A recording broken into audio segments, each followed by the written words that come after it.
My daughter-in-law said I wouldn't get a dime from my ex-husband's $53 million inheritance. You're too old to enjoy it. When they sat down for the will reading, my lawyer read a single sentence that made them faint. I'm glad to have you here. Follow my story until the end and comment the city you're watching from so I can see how far my story has reached. The funeral flowers were still fresh when my daughter-in-law Victoria cornered me in Robert's study. The smell of lilies clung to my black dress as I stood there, surrounded by 43 years of my husband's life, while she delivered the blow that would change everything. Let's be honest here, Helen, Victoria said, her perfectly manicured fingers drumming against Robert's mahogany desk. You're 64 years old. What exactly are you going to do with $53 million? My son Marcus stood behind her, arms crossed, avoiding my eyes. The same boy I'd rocked to sleep, nursed through fevers, cheered at Little League games. Now he looked at me like I was an obstacle to overcome. I clutched the arm of Robert's leather chair, the one where he'd spent countless evenings reading while I worked on my crossword puzzles nearby. This is my home, I whispered, my voice barely audible. Robert and I built this life together. Victoria laughed, a sharp sound that cut through the silence of the house. Built what? You've been playing house while Robert built an empire. Do you even know how to manage that kind of money? You still balance your checkbook by hand. The words stung because they held a grain of truth. I'd always left the finances to Robert. He'd insisted on it, actually, wanting me to focus on our home, our family. Now that felt like a lifetime ago. The lawyers are expecting us Thursday morning. Marcus finally spoke, his voice flat and businesslike. We've already drafted the papers. You sign over your inheritance rights, and we'll make sure you're comfortable in a nice senior community. A senior community? My legs felt weak.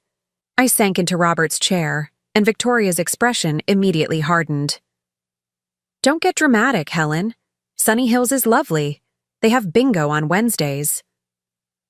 Her tone was condescending, the way you'd talk to a confused child.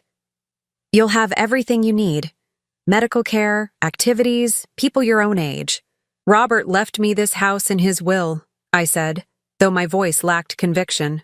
Had he? In the chaos of his final days, the hospital visits, the medications, I hadn't thought about legal documents. Victoria exchanged a look with Marcus, and I caught something in that glance, something that made my stomach turn cold. Mother, Marcus said, using the formal tone he'd adopted years ago when he married Victoria. Dad wasn't thinking clearly toward the end. The medication, the stress of being sick. He made some questionable decisions. Questionable decisions? I stood up so quickly the chair spun. Your father's mind was sharp until the day he died. Was it, though? Victoria pulled out her phone and started scrolling. Because I have recordings of him calling me Margaret last month. That was his first wife's name, wasn't it? The one who died 20 years before he met you? The room tilted. Robert had been confused that day, yes, but the doctors said that was normal with the pain medication, hadn't they? He also asked me to remind him how old his grandson was, Victoria continued, her voice taking on a mock-sympathetic tone. We don't have children, Helen. Marcus and I have been married 8 years, and we don't have children. I felt like I was drowning. Robert had bad days, but... Bad days? Marcus interrupted. Mom, he forgot your anniversary last year. He kept asking why there were flowers in the house. That wasn't true. Robert had been tired, yes, but he'd remembered our anniversary. He'd given me the pearl earrings I was wearing right now. My hand automatically went to my ear, touching the smooth surface of the pearl. We're not trying to hurt you, Victoria said, stepping closer.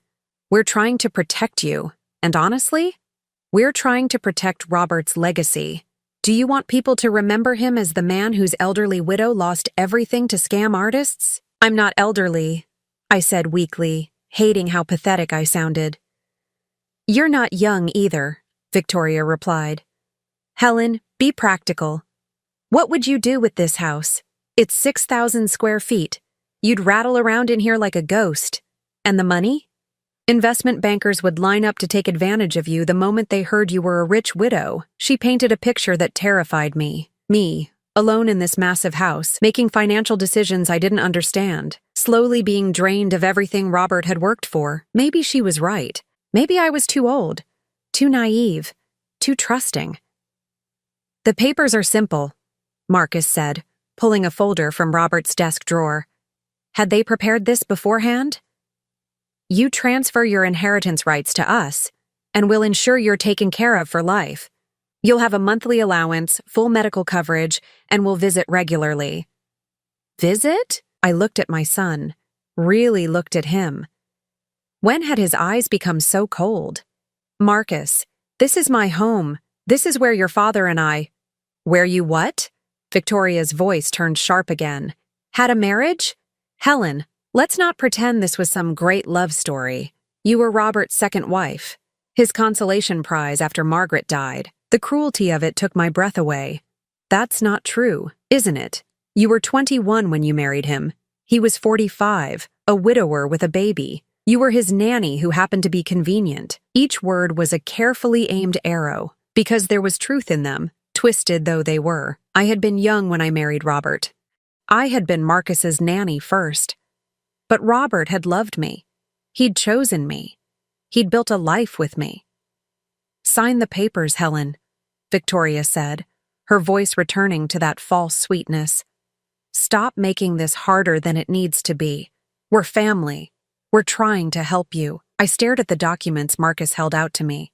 Legal language I didn't understand, but the intent was clear. They wanted me to disappear quietly, to fade away so they could inherit everything without the inconvenience of caring for Robert's widow. "I need time to think," I managed to say. Victoria's smile never wavered, but something dangerous flickered in her eyes. "Of course you do. But Helen? Don't take too long. These arrangements at Sunny Hills don't stay available forever." The threat was barely veiled. Sign over the inheritance, or they'd find another way to get rid of me. As they left the study, I remained frozen in Robert's chair, surrounded by his books, his awards, his photographs. In every picture where we appeared together, I looked happy. We looked happy. Had I been fooling myself for 43 years? My hands shook as I reached for the phone to call our family lawyer, but then I stopped. Did I even know his number? Robert had always handled these things. Maybe Victoria was right. Maybe I was just a naive old woman who'd been protected from the real world for too long. But as I sat there in the gathering darkness, something nagged at me. Something about the way Victoria had been so prepared, so ready with her cruel words and legal documents. Something about how quickly Marcus had produced those papers from Robert's own desk. How long had they been planning this? The house felt different now, like it was already slipping away from me. But I couldn't shake the feeling that Robert would never have left me defenseless. There had to be something I was missing, something Victoria and Marcus didn't know about. 3 days after Victoria's ultimatum, I found myself standing in Robert's bedroom at 3 a.m., unable to sleep. The bed felt enormous without him, cold despite the electric blanket I'd turned up to the highest setting. Everything in this room held memories, but tonight they felt tainted by Victoria's words. I'd been going through Robert's things slowly, trying to decide what to keep, what to donate. It was easier to focus on the practical tasks than to think about the papers Marcus wanted me to sign.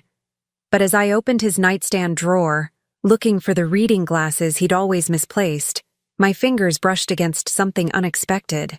A small digital recorder, the kind Robert used to use for dictating business letters years ago. I'd thought he'd stopped using it when he got his smartphone. My hands trembled as I pressed play.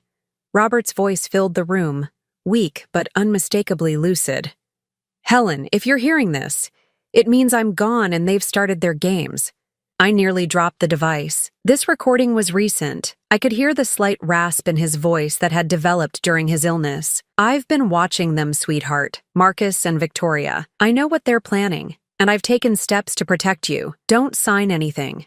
Whatever they tell you about me being confused or incompetent, don't believe them." My heart pounded so hard I was sure the neighbors could hear it. Robert had known. He'd known what they were planning. "Check behind my books on the third shelf, the Hemingway collection. There's something you need to see." With shaking hands, I went to his study and pulled out the Hemingway books. Behind them was a manila folder, thick with documents, bank statements, emails, Photographs. As I spread them across his desk, a picture emerged that made me sick to my stomach. Bank transfers from Robert's personal account to Marcus's business. But not the legitimate ones Robert had told me about. These were smaller amounts. 50,000 here, 30,000 there, all marked as personal loans that had never been repaid. Over 2 years, Marcus had taken nearly $500,000. But that wasn't the worst part. The emails made my blood run cold. Marcus to Victoria, dated 6 months ago. The old man's getting suspicious. We need to speed up the timeline. Victoria's response: I'm working on isolating him from Helen. Already convinced him she's been spending too much money. He's starting to question her purchases. I remembered that argument. Robert had confronted me about a charge for $800 at Nordstrom. I'd been confused because I hadn't been to Nordstrom in months, but when I checked my credit card statement, there it was. I'd assumed it was a mistake and meant to call the bank, but then Robert got sicker and I forgot about it. Now I saw it clearly in Victoria's emails. Used Helen's card number for my shopping trip. Robert's already suspicious. Perfect timing. The methodical cruelty of it took my breath away. They'd been setting me up, making me look irresponsible with money while they drained Robert's accounts. I found photographs next. Pictures taken with a telephoto lens of me having lunch with my friend Dorothy at the country club. Innocent pictures, but attached notes written in Victoria's handwriting. Helen with male friend, 2:30 p.m. Tuesday. Seemed very intimate. The male friend was Dorothy's 70-year-old brother visiting from Phoenix. We'd had lunch and talked about his grandchildren, but Victoria had made it look like I was having an affair. More emails revealed their plan in horrifying detail. They'd been working to convince Robert that I was unfaithful, irresponsible with money, and possibly showing signs of dementia myself. Victoria had even researched symptoms of early-onset Alzheimer's to plant seeds of doubt in Robert's mind. Marcus to Victoria: keep pushing the angle about her memory. Ask her about conversations that never happened. When she seems confused, point it out to Dad. I remembered now. All those times Victoria had asked me about plans we'd supposedly made, conversations we'd supposedly had. When I couldn't remember them, she'd get that concerned look and suggest maybe I should see a doctor. But the most devastating discovery was an email thread about their plans for after Robert's death. Victoria to Marcus: Sunny Hills costs $3,200 a month. If we can get Helen declared incompetent, we can be her financial guardians. She'll never see a penny of the inheritance money, and we can sell the house immediately. Marcus's response: perfect. She's already isolated from her few friends. No one will question our decisions about her care. I had to run to the bathroom. The betrayal was so complete, so calculated, that my body couldn't process it. They hadn't just planned to steal my inheritance. They'd planned to have me declared mentally incompetent and locked away in a nursing home while they spent Robert's money. When I returned to the study, I found more evidence. Printed emails between Victoria and someone named Dr. Reginald Hartwell, a psychiatrist who specialized in elderly mental health evaluations. Victoria: we'll need a professional evaluation stating that Mrs. Thornton is no longer capable of managing her affairs. She's shown signs of confusion and memory loss. Can you accommodate us next week? Dr. Hartwell: I'll need to see documented evidence of cognitive decline. Can the family provide specific instances? Victoria: of course. We've been keeping detailed records. The detailed records were a file of lies. Victoria had documented every moment when I seemed confused, but she'd created most of those moments herself. Times when she'd given me wrong information about appointments, then acted concerned when I showed up on the wrong day. Times when she'd asked me about events that had never happened, then noted my memory lapses when I couldn't recall them. The picture that emerged was of a woman slowly losing her mind. If I hadn't found these documents, if I'd walked into that psychiatric evaluation unprepared, Dr. Hartwell would have declared me incompetent based on Victoria's manufactured evidence. I sat in Robert's chair, surrounded by proof of my son and daughter-in-law's betrayal, and felt something I'd never experienced before. Not just hurt or anger, but a cold, clear rage. They'd been systematically destroying my reputation, my relationship with my husband, and my future. But Robert had known. The recorder proved he'd figured out their game. And if he'd hidden these documents for me to find, what else had he prepared? I searched through more of his belongings, my movements guided by a growing determination. In his closet, behind winter coats that smelled like his cologne, I found a safe I'd never known existed. The combination was our wedding date. Inside was a letter addressed to me in Robert's handwriting, along with business cards for 3 different lawyers. Not the family attorney Marcus had mentioned, but private practices that specialized in elder law and inheritance protection. "My dearest Helen," the letter began, "if you're reading this, you found the evidence of their betrayal. I'm sorry I couldn't protect you from learning this truth, but I couldn't act without proof. I've been gathering evidence for months, and I've taken steps to ensure they cannot hurt you." The letter went on to explain that Robert had been aware of their manipulation for nearly a year. He'd hired a private investigator, changed his will without telling anyone, and set up protections that Marcus and Victoria knew nothing about. "They think I was a confused old man in my final months," he wrote. "I let them think that. It was easier to catch them in their lies when they thought I wasn't paying attention." As I held Robert's letter, I realized that Victoria and Marcus weren't the only ones who had been playing a game. Robert had been playing too, and he'd been several moves ahead of them the entire time. But the most important line in his letter was at the end. "Don't sign anything until you meet with my attorney. James Morrison knows everything. Trust him, and trust the plan we made together." I looked at the business card for James Morrison, attorney at law. His office address was across town, far from the family lawyer Marcus had mentioned. This was Robert's secret lawyer, the one who knew the truth about everything. For the first time since Robert's death, I felt hope. My husband hadn't left me defenseless after all. He'd seen what was coming and prepared for it. Victoria and Marcus thought they were dealing with a naive, grieving widow. They had no idea that Robert had been planning his own strategy all along. I clutched Robert's letter to my chest and smiled for the first time in weeks. My son and daughter-in-law had underestimated both of us. Now it was time to find out exactly what Robert had planned for their betrayal. James Morrison's law office was nothing like the polished marble and mahogany I'd expected. Located in a modest building downtown, it felt more like a family doctor's office than a place where $53 million estates were handled. But when the receptionist led me to his private office, I understood why Robert had chosen him. The walls were lined with photographs of elderly clients, thank you letters, and certificates from organizations that protected seniors from financial abuse. This wasn't just a lawyer's office. It was a sanctuary for people like me. "Mrs. Thornton," James Morrison stood as I entered. He was younger than I'd expected, maybe 50, with kind eyes behind wire-rimmed glasses. "I've been waiting for your call. Robert said you'd find your way here when you were ready." "He told you I would come?" "He told me many things." James gestured to a comfortable chair across from his desk. "Your husband was a very thorough man, Mrs.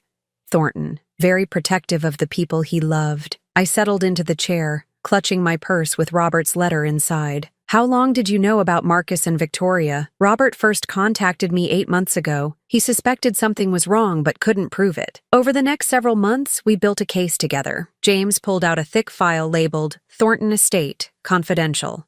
"Your husband was smarter than his son gave him credit for." The word son came out with a slight edge, and I realized James had seen the evidence of Marcus's betrayal too. "Robert hired a private investigator," James continued, opening the file. "A former FBI agent named Sarah Chen. She documented everything. The financial theft, the manipulation, the plans to have you declared incompetent." He handed me a photograph, and my breath caught. It showed Victoria and Marcus at an expensive restaurant, toasting with champagne. The timestamp showed it was taken the day after Robert's diagnosis, when they'd supposedly been devastated by the news. "Sarah recorded their conversations," James said. "Would you like to hear what they really thought about your husband's illness?" I nodded, though part of me dreaded what I might hear. James pressed play on a small device. Victoria's voice filled the room, clear and cold. "Finally, I was wondering how long we'd have to wait for the old man to keel over." Marcus's response made my stomach turn. "The timing is perfect. Helen's already emotionally fragile. We can use that. And if she gets suspicious, she won't. She's been dependent on Dad for everything her whole life. She has no idea how to handle real-world situations. I closed my eyes, but James's gentle voice brought me back. There's more, Mrs. Thornton. They discussed their plans in detail. The recording continued. Victoria describing how they would isolate me from friends, make me question my own memory, and eventually have me committed to a facility where I'd have no control over my finances. The beautiful part, Victoria's voice continued, is that Helen will actually thank us for taking care of everything. She's so used to being taken care of that she'll see it as kindness. What about Dad's will? Marcus asked on the recording. He's already showing signs of confusion. If we need to, we can contest it. Claim he wasn't mentally competent when he wrote it. With Helen declared incompetent too, we'll be the only ones left to inherit. But then Marcus said something that made my blood freeze. What if he changes the will? He's been asking a lot of questions about our business lately. Victoria's laugh was sharp and cruel. Let him change it. A confused old man's last-minute changes to his will? Any judge would see that as evidence of mental incompetence. We're covered either way. James stopped the recording. They underestimated your husband, Mrs. Thornton. Robert was never confused. He was investigating. But he seemed so. I struggled for the words. There were times when he did seem lost. He was acting, James said gently. It was the only way to gather evidence without making them suspicious. Robert let them think they were manipulating him, while he was actually documenting everything they did. James opened another section of the file, revealing photographs, bank records, and transcripts of recorded conversations.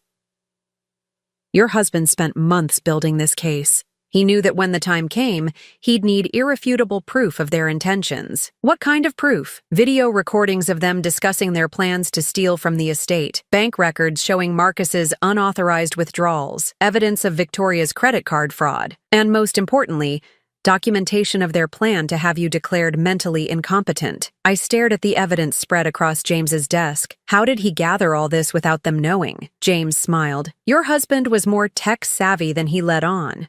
He installed cameras in his study, recorded phone conversations, and even wore a wire during some of their visits. Sarah Chen helped him set everything up. The picture became clearer.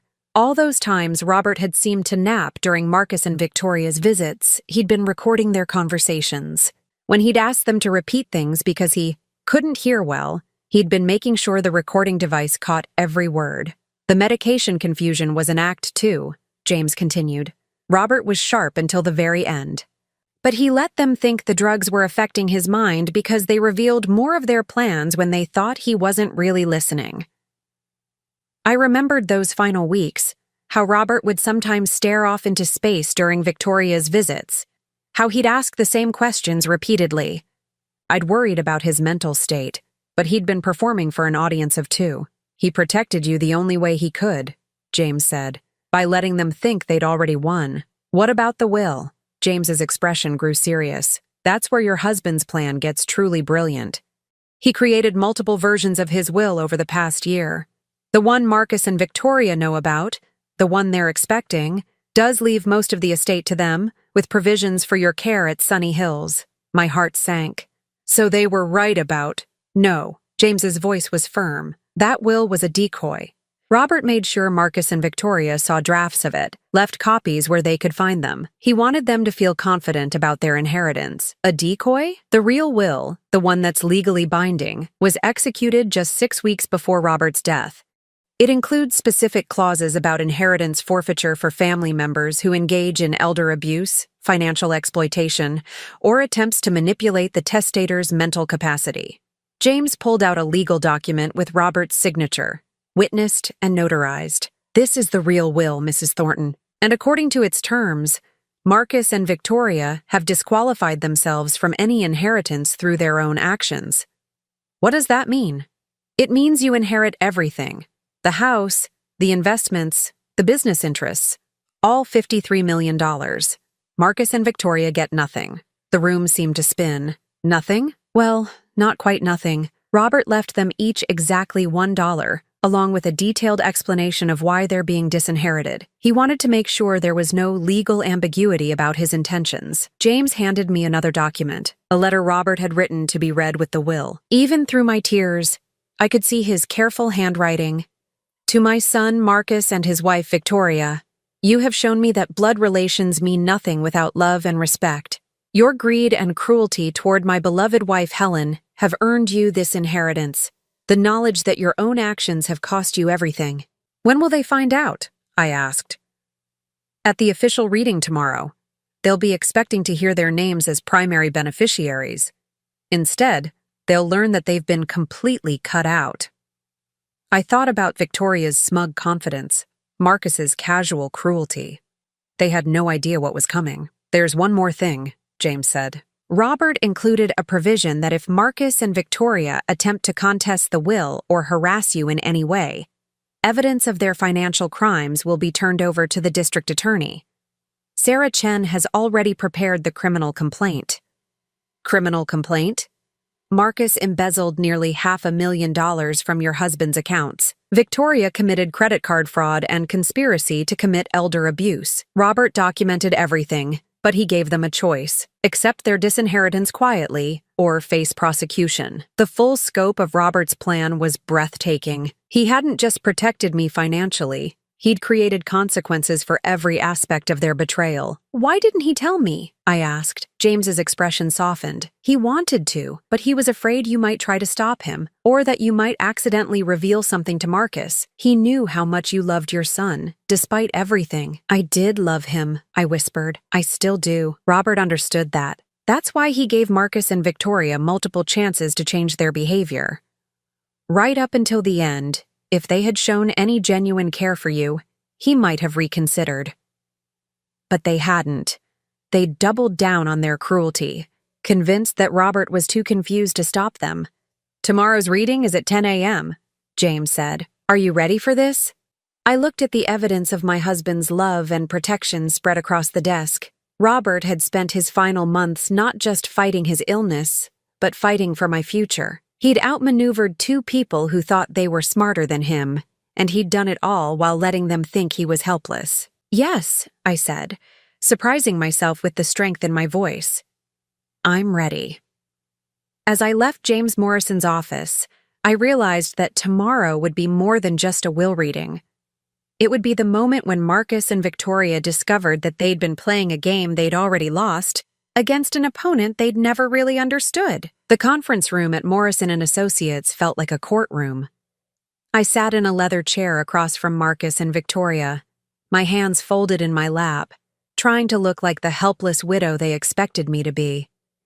James Morrison sat at the head of the polished table, Robert's will in a manila folder before him. Victoria had dressed for the occasion in a black Chanel suit that probably cost more than most people's monthly salary. She kept checking her phone, as if inheriting $53 million was just another appointment on her busy schedule. Marcus wore a dark suit I recognized. Robert had bought it for him last Christmas, back when we still believed he was a loving son. Thank you all for coming, James began formally. We're here for the reading of Robert Thornton's last will and testament, executed on February 15th of this year. Victoria looked up from her phone. February? That's only 6 weeks before he died. Was he mentally competent to make changes so close to the end? I watched James's face remain perfectly neutral. Mr. Thornton was thoroughly examined by 2 independent physicians before executing this will. Both certified his mental competency. Marcus leaned forward. What kind of changes are we talking about? All will be revealed in due course, James replied. The will specifically requests that it be read in its entirety before any questions are entertained. He opened the folder, and I noticed his hands were steady. Mine were trembling slightly, so I clasped them tighter in my lap. I, Robert Thornton, being of sound mind and body, do hereby declare this to be my last will and testament, revoking all previous wills and codicils. Victoria smiled slightly. She thought she knew what was coming. First, to my beloved wife Helen Thornton, who has been my companion, my comfort, and my greatest joy for 43 years of marriage. I felt tears threatening and blinked them back. Even in a legal document, Robert's love came through. To Helen, I leave my personal effects, including all jewelry, photographs, and items of sentimental value. I also leave her the house at 1247 Maple Ridge Drive, along with all furnishings and contents. Marcus nodded approvingly. That matched what they'd expected. The house and personal items for me, the money for them. Additionally, James continued, I leave to Helen the sum of $500,000 for her immediate needs and comfort. Victoria shifted in her seat. $500,000 was more than they'd anticipated for me, but it still left over $50 million for them. Now, to my son Marcus Thornton. Marcus straightened up, his expression already showing the smugness of anticipated wealth. To Marcus, I leave the sum of $1. The words hung in the air like a physical blow. Marcus blinked rapidly, as if he'd misheard. I'm sorry. Could you repeat that? Victoria's voice was sharp. $1, James repeated clearly. There must be a mistake, Marcus said, his voice rising. Read it again. James continued without acknowledging the interruption. To Victoria Thornton, wife of my son, I leave the sum of $1. Victoria shot to her feet. This is ridiculous. Robert wasn't competent. No father leaves his son $1. This will is invalid. Please sit down, Mrs. Thornton, James said calmly. There's more. Victoria remained standing, her face flushed with anger and disbelief. Marcus looked like he might be sick. The remainder of my estate, James continued, including all bank accounts, investment portfolios, business interests, and real estate holdings not otherwise specified, totaling approximately $52.5 million, I leave entirely to my wife Helen Thornton. The silence that followed was deafening. I could hear the air conditioning humming, the distant sound of traffic outside, my own heartbeat pounding in my ears. This is impossible, Victoria whispered. Furthermore, James read, I include the following explanation for these bequests. He looked up at Marcus and Victoria. This is a letter your father wrote specifically for this moment. Victoria sank back into her chair, her face pale. To my son, Marcus and his wife Victoria, for the past year, I have watched you systematically manipulate, deceive, and plan to betray the woman I love most in this world. I have documented your theft of nearly $500,000 from my accounts. I have recorded your discussions of having Helen declared mentally incompetent so you could control her finances. I have evidence of your credit card fraud and your elaborate plans to isolate her from friends and family. Marcus's hands were shaking now. He was sick. He was paranoid. This isn't— James held up a hand for silence and continued reading. You believed I was too confused by medication to understand what you were doing. You were wrong. Every cruel word about Helen, every plan to steal from this family, every moment you thought I was too weak to protect my wife, I was watching, listening, and documenting. Victoria's perfect composure finally cracked. You can't do this. We're family. We took care of him.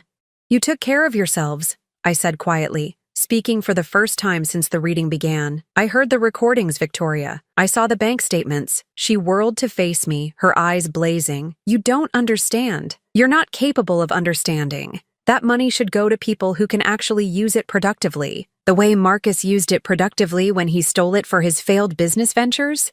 I asked. Marcus slammed his hand on the table. That wasn't stealing. Dad knew I needed help with the company. Did he know you forged his signature on the transfer authorizations? James asked mildly.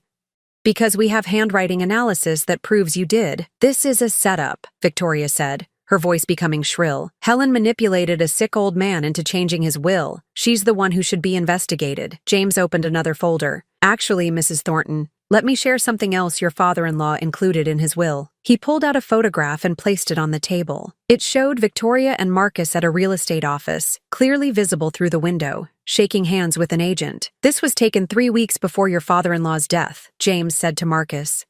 You were already shopping for investment properties with money you hadn't inherited yet. Victoria grabbed the photo. This proves nothing. It proves you were so confident of inheriting that you were already spending the money, James replied. The real estate agent is prepared to testify that you put down a deposit on a $2 million property, claiming you'd have full payment within the month. Marcus looked like he was about to vomit. We were planning ahead. That's not illegal. No, but embezzlement is illegal. Credit card fraud is illegal. Conspiracy to commit elder abuse is illegal. James pulled out yet another document. Your father included specific instructions about what should happen if you contest this will or attempt to harass Helen in any way. What kind of instructions? Victoria asked, though her voice suggested she already feared the answer. All evidence of your criminal activities will be turned over to the district attorney's office. Sarah Chen, the private investigator your father hired, has already prepared criminal complaints against both of you. The color drained from Victoria's face. Sarah Chen? You met her, actually. She was the home health aide you thought Robert had hired for his final weeks. She recorded every conversation you had in that house. I remembered the quiet woman who'd helped with Robert's care. I'd liked her immediately, thought she was especially good at making Robert comfortable. Now I understood why. She wasn't just caring for him, she was helping him protect me. This is extortion, Marcus said weakly. No, James replied. This is justice. Your father has given you a choice. Accept your $1 inheritance quietly, never contact Helen again, and your criminal activities remain a private family matter. Or contest the will and face the full consequences of your actions in criminal court. Victoria was hyperventilating now. We have rights. We have legal rights. You forfeited your rights when you chose to steal and manipulate, I said, standing up. For the first time in weeks, I felt strong. Robert loved you, Marcus. Even at the end, he hoped you might change, but you didn't. Mom, please, Marcus said, and for a moment he sounded like the little boy I remembered. We can work this out. Family shouldn't fight like this. You're right, I said. Family shouldn't steal from each other. Family shouldn't plan to have their mother declared incompetent. Family shouldn't celebrate their father's terminal diagnosis as a business opportunity. Victoria stood up abruptly, her chair scraping against the floor. Fine. You want to play this game? We'll contest everything. We'll tie this up in court for years. James reached for his phone. Should I call District Attorney Williams now, or would you prefer to make that call yourself when you're arrested? You're bluffing, Victoria said, but her voice lacked conviction. James pressed a button on his phone. Sarah, could you bring in the evidence boxes? Mrs. Victoria Thornton would like to see what we'll be presenting to the DA. The door opened and a woman I recognized as Robert's health aide entered, wheeling a cart loaded with file boxes. Hello again, Mrs. Thornton, Sarah Chen said to me with a gentle smile. Your husband was very proud of you. He said you'd handle this with more grace than they deserved. Victoria stared at the boxes of evidence. Months of documented theft, manipulation, and conspiracy. The weight of it seemed to finally hit her. How long do we have to decide? Marcus asked quietly. The will reading is complete, James said. You have 24 hours to inform me of your decision. Accept the terms quietly, or face criminal prosecution. Victoria grabbed her purse and headed for the door. This isn't over, she said, but her threat sounded hollow. Marcus lingered for a moment, looking at me with something that might have been regret. Mom, You made your choice, I said. You made it months ago. He nodded slowly and followed Victoria out of the conference room. As the door closed behind them, I sank back into my chair, suddenly exhausted. James and Sarah were organizing papers, but I just sat there, trying to process what had just happened. Mrs. Thornton? James's voice was gentle. Are you all right? I looked up at him, this young lawyer who had helped my husband orchestrate the most complex act of love I'd ever witnessed. I think, I said slowly, I'm better than all right. For the first time in months, I think I'm free. As I walked out of that conference room, I realized that Robert had given me more than just financial security. He'd given me proof that I was worth protecting, worth fighting for. Tomorrow, I would start the first day of the rest of my life, and for the first time in years, that life belonged entirely to me. 22 hours after the will reading, my phone rang. Marcus's name appeared on the screen, and for a moment I considered not answering. But something in me needed to hear what he had to say. Mom? His voice was different, smaller, defeated. Can we talk? Victoria and we'd like to come over. To my house? I asked. After everything they'd done, they wanted to return to the scene of their attempted crime. Please, We need to discuss the situation. I looked around the living room where just days ago Victoria had called me too old to manage money. The same room where Marcus had produced papers to strip me of everything Robert and I had built together. 1 hour, I said. And Marcus, don't bring papers for me to sign. When they arrived, the change in their demeanor was startling. Victoria's designer confidence had evaporated. She looked older somehow, her makeup unable to hide the stress lines around her eyes. Marcus couldn't meet my gaze as they settled uncomfortably on the couch where they'd once sat so smugly. "We've been thinking about what the lawyer said," Victoria began, her voice lacking its usual sharp edge. "About the criminal charges." And I sat across from them, my hands folded in my lap, waiting. Marcus finally looked up. "How long did Dad know about about what we were planning? Long enough to protect me from you." I kept my voice steady, though seeing my son's defeat stirred complicated emotions. "He hired investigators, Marcus. He recorded your conversations. He knew about the stolen money, the forged signatures, the plans to have me committed." Victoria flinched. "We never actually tried to have you committed. Only because Robert died before you could complete your plan." I pulled out copies of the emails James had given me. "But you had already contacted Dr. Hartwell. You had already researched facilities. You had already decided my fate." "That was just contingency planning," Marcus said weakly. "Contingency planning?" My voice rose despite my efforts to stay calm. "You planned to steal my inheritance, isolate me from friends, and lock me away in a nursing home. What part of that sounds like love to you?" Silence filled the room. Victoria stared at her hands while Marcus struggled with words that wouldn't come.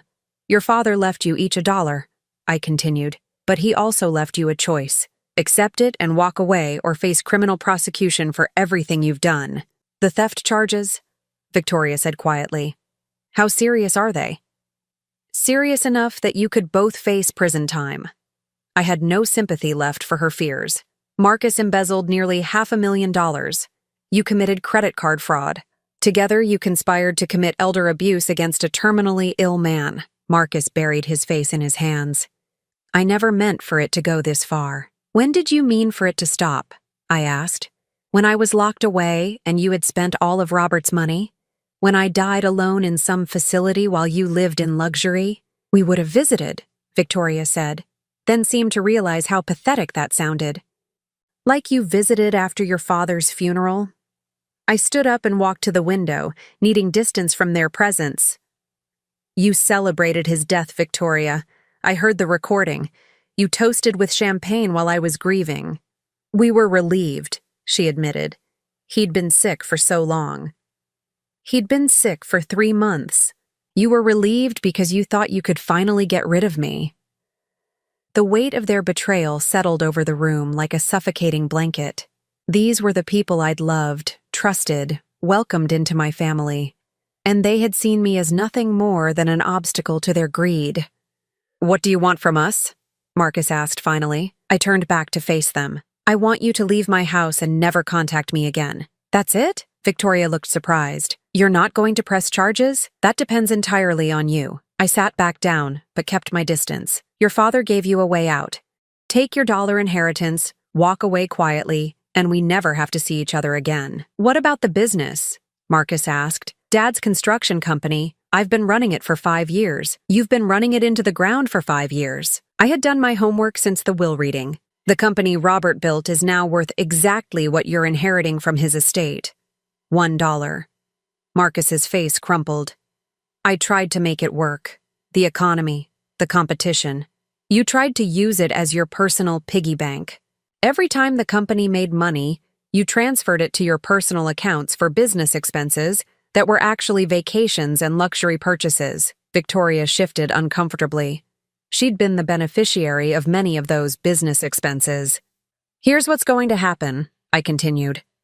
"You'll sign over any remaining business assets to settle the company's debts. You'll return the credit cards you've been using fraudulently, and you'll disappear from my life." "What about our house?" Victoria asked. "The mortgage depends on Marcus's job with the company." "You should have thought of that before you decided to steal from his dying father." I felt no sympathy for their financial problems. "You're both young enough to start over, get jobs, build something honest for once. Marcus looked around the living room, taking in the family photos on the mantel, the comfortable furniture Robert and I had chosen together, the life he'd tried to steal from me. "I'm sorry, Mom," he said, and for the first time since they'd arrived, his voice sounded genuine. "I know that doesn't fix anything, but I am sorry." "For which part?" I asked. "For stealing from your father? For planning to have me committed? For celebrating his death? Or just for getting caught?" He didn't answer, which was answer enough. Victoria stood up abruptly. "We need to discuss this privately. This is a big decision." "No," I said firmly. "There's nothing to discuss. You have until tomorrow morning to inform James Morrison of your decision. Accept the inheritance terms, or face criminal charges." "You're really going to destroy your own son?" Victoria's mask slipped, revealing the calculating woman underneath. "What would Robert think about you sending Marcus to prison? Robert is the one who gathered the evidence against him."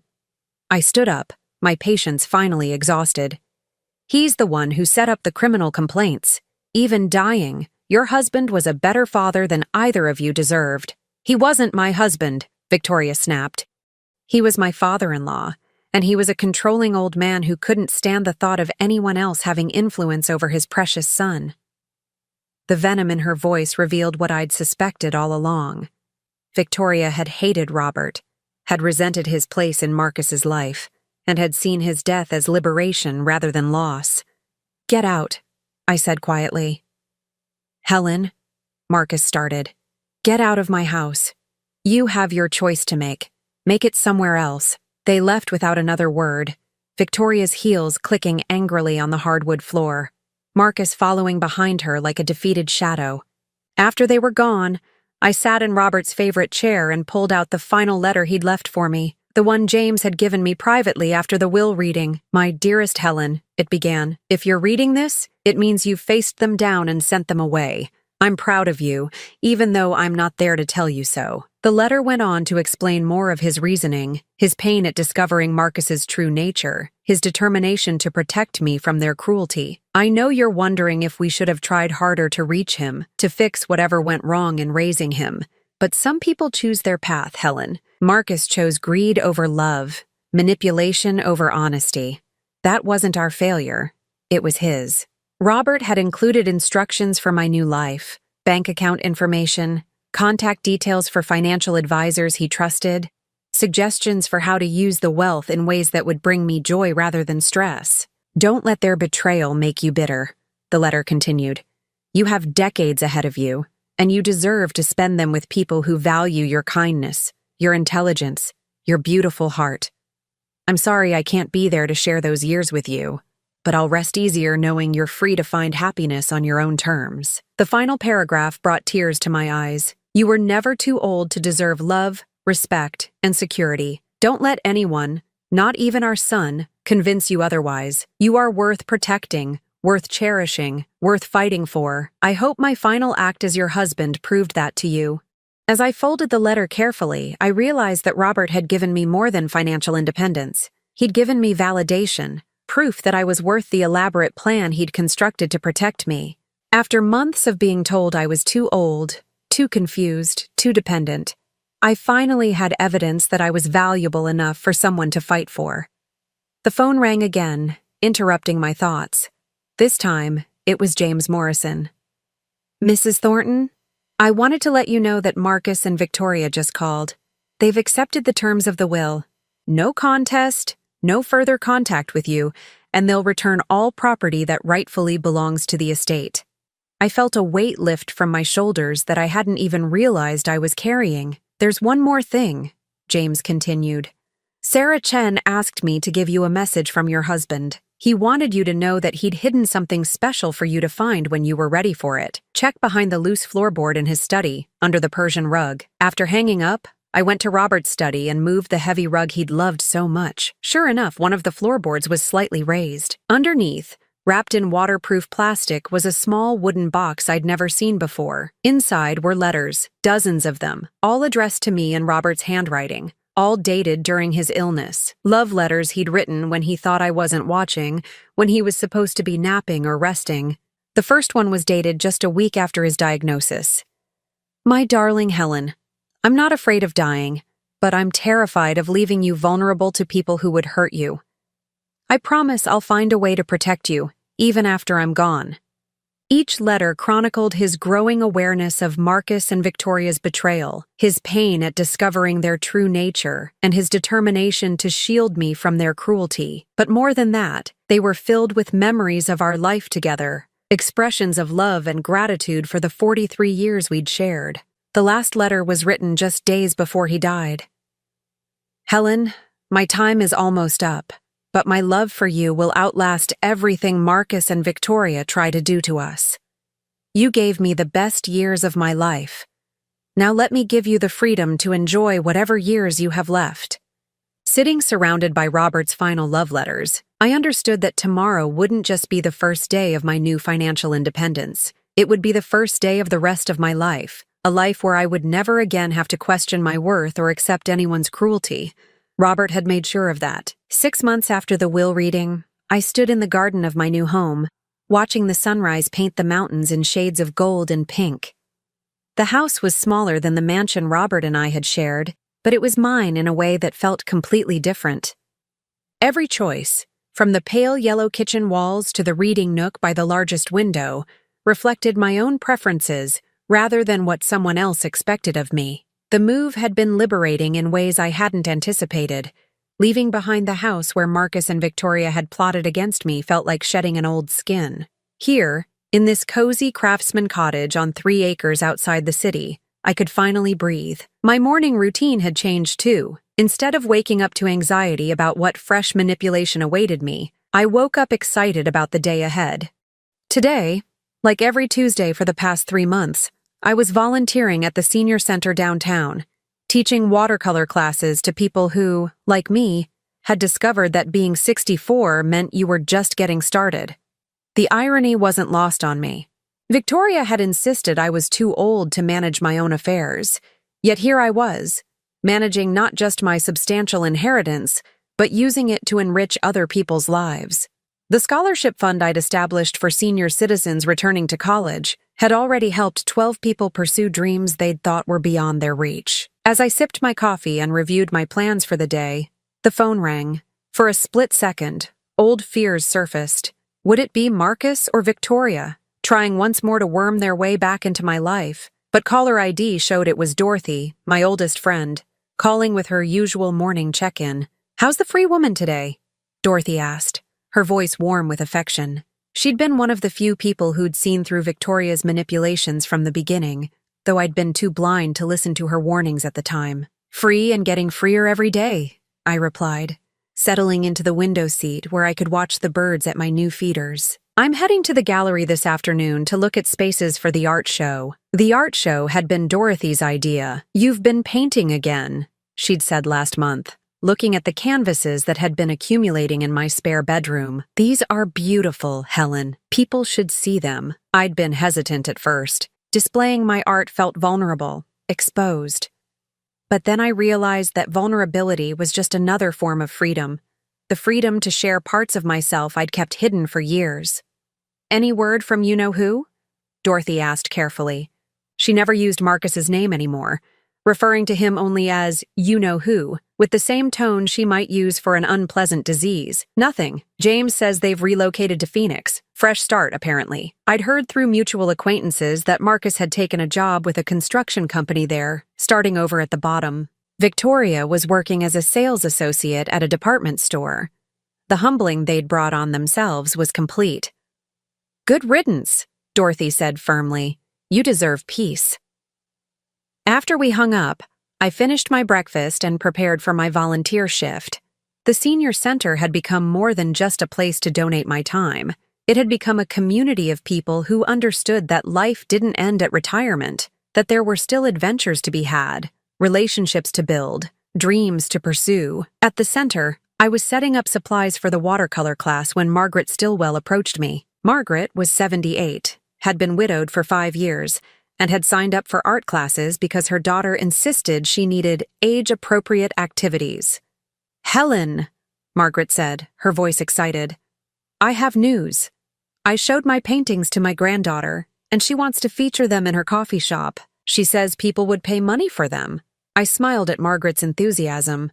6 months ago, she'd been convinced her creative days were behind her.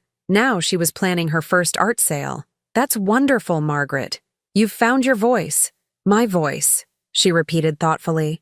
I like that. For so many years, I let other people tell me what I should want, what I should do. My husband, my children, even my doctor. But these paintings, they're mine. As the class progressed, I watched 12 seniors discover joy in mixing colors, in creating something beautiful with their own hands. Many of them were like Margaret, people who'd been told by family members that they were too old for new pursuits, too set in their ways to change. Helen, called out Frank Morrison, a retired engineer whose family had tried to convince him to move to assisted living after his wife died. This purple doesn't look right. What am I doing wrong? I walked over to examine his work, a landscape of the park where he and his late wife used to walk. You're not doing anything wrong, Frank. You're just learning what colors speak to you. Try adding a touch of blue. Frank had become one of my favorite success stories.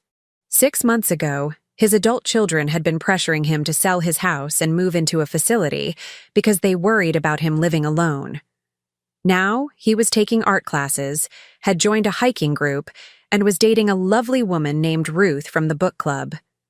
My kids don't understand why I won't move to Sunny Meadows, he'd confided to me last week. They keep saying it would be easier for everyone, but easier for who? Not for me. I'd encouraged Frank to stand firm, the same way Robert had encouraged me to stand firm against people who wanted to control my choices. After the art class, I drove to the gallery district downtown to meet with Maria Santos, the owner of Sunrise Gallery. Maria was a dynamic woman in her 50s who specialized in showcasing work by artists over 60. Society has this strange notion that creativity peaks in youth, Maria had told me when we first met. But in my experience, some of the most powerful art comes from people who've lived long enough to understand what really matters.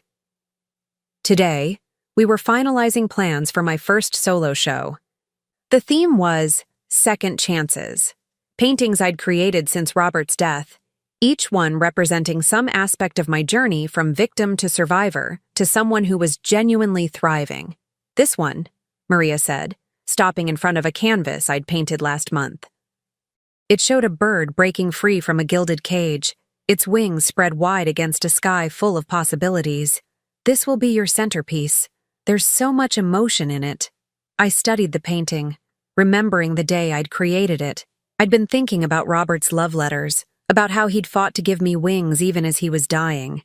The bird in the painting wasn't just escaping, it was celebrating its freedom.